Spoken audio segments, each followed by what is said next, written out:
Patris et Filii et Spiritus Sancti.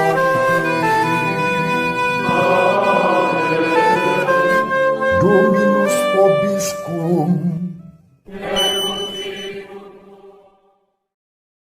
Sahabat peradaban kasih ekologis yang terkasih, selamat berjumpa dalam Renungan Harian bersama saya, Romo Alois Budi Purnomo PR, melalui channel ini. Semoga panjenengan selalu sehat, tetap semangat tanpa sambat, selalu bahagia, kebahagiaan yang bersumber dari Tuhan Allah kita. Mari kita awali perjumpaan kita dengan bersatu di dalam doa. Allah Bapa yang Maha Pengasih dan Penyayang, kami bersyukur kepadamu karena Engkau mengutus Putramu yang menjadi manusia dalam diri Yesus Kristus dan menghadirkan kerahiman-Mu bagi kami semua. Kepeduliannya terhadap umat, kepeduliannya terhadap mereka yang lemah, yang kecil, lemah, miskin, tersingkir, dan difabel, selalu dinyatakan melalui hatinya yang tergerak oleh belas kasihan, bahkan bertindak memberikan kesejahteraan. Semoga kami senantiasa mengandalkan Dikau, dan di saat-saat kami mengalami pencobaan, kami tidak mencari-cari kambing hitam untuk mempersalahkannya, tetapi dengan rendah hati kami menerima semua itu sebagai bagian dari ujian bagi kami, agar semakin menjadi pribadi yang dewasa di dalam iman, harapan, dan cinta kepadamu, kepada sesama, dan kepada alam semesta. Demi Kristus Tuhan dan pengantara kami. Amin. Sahabat peradaban kasih ekologis yang terkasih, mari kita baca Injil pada hari ini. Injil Markus bab 8 ayat 14 sampai 21.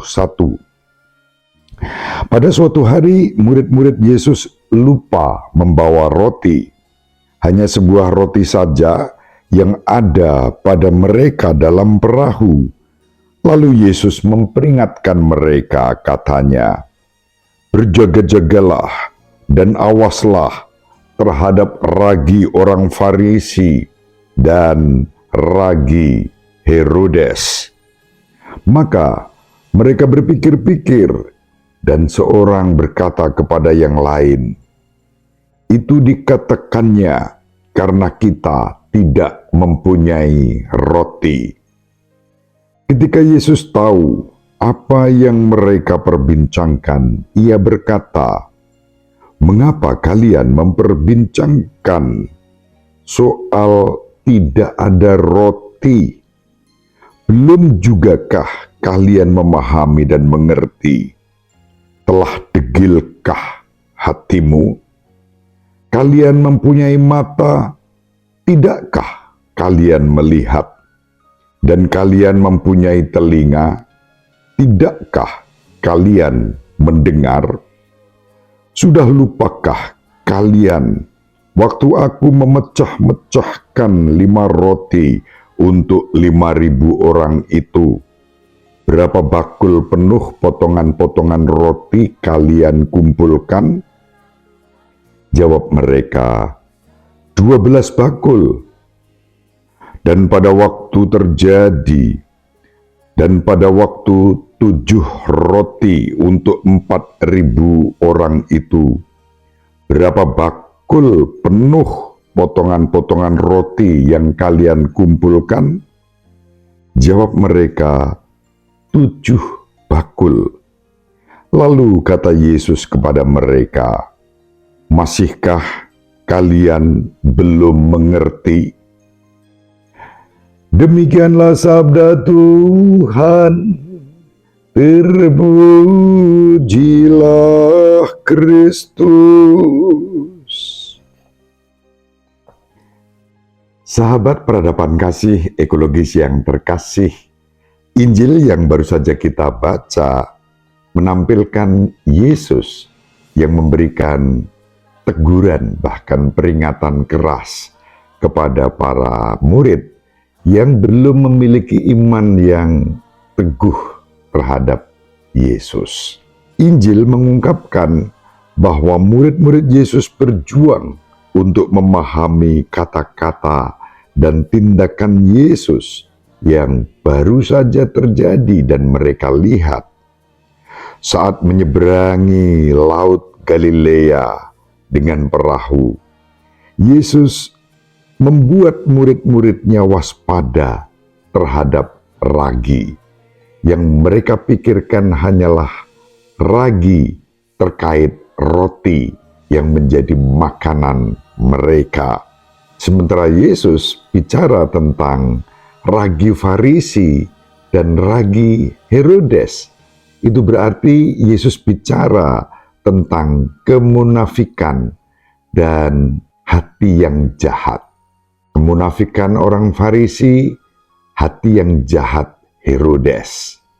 Namun para murid berpikir tentang ragi yang menjadi bahan untuk roti.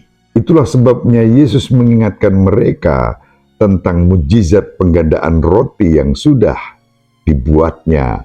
Yesus menggandakan 5 roti untuk memberi makan 5.000 orang dan sisa 12 keranjang. Itu tertuju untuk orang-orang Israel. 5 roti, 5.000 orang mengingatkan kita pada 5 kitab Taurat Musa. Dan sisa 12 keranjang mengingatkan suku-suku Israel. Kecuali itu Yesus juga mengajak para murid untuk ingat saat Yesus memberi makan 4.000 orang dengan berbekal 7 roti dan masih sisa 7 keranjang. Angka 7 mengingatkan kita pada 7 hari penciptaan Allah pada awal mula, dan angka 4 mengingatkan kita pada 4 penjuru. Itu berarti Yesus mulai membuka diri dan meruntuhkan tembok-tembok eksklusif, membangun sikap inklusif, bahwa keselamatan tidak hanya tertuju untuk orang-orang Israel, tetapi juga untuk seluruh umat manusia di seluruh dunia ini. Dan itu yang digambarkan dengan Yesus memberi makan dengan 7 roti untuk 4.000 orang dan masih sisa 7 keranjang. Sahabat peradaban kasih ekologis yang terkasih, apa maknanya bagi kita? Kita diajak untuk terus membangun sikap iman, mengandalkan kekuatan Tuhan dalam hidup kita. Tentu seraya waspada dan berjaga-jaga dengan setiap kemunafikan dan niat-niat jahat yang bisa saja selalu mengganggu dan membuat kita semakin jauh dari Tuhan.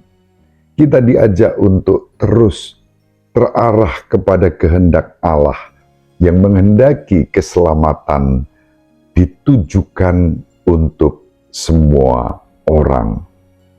Sahabat peradaban kasih ekologis yang terkasih, dengan makna seperti ini kita bisa belajar. 1.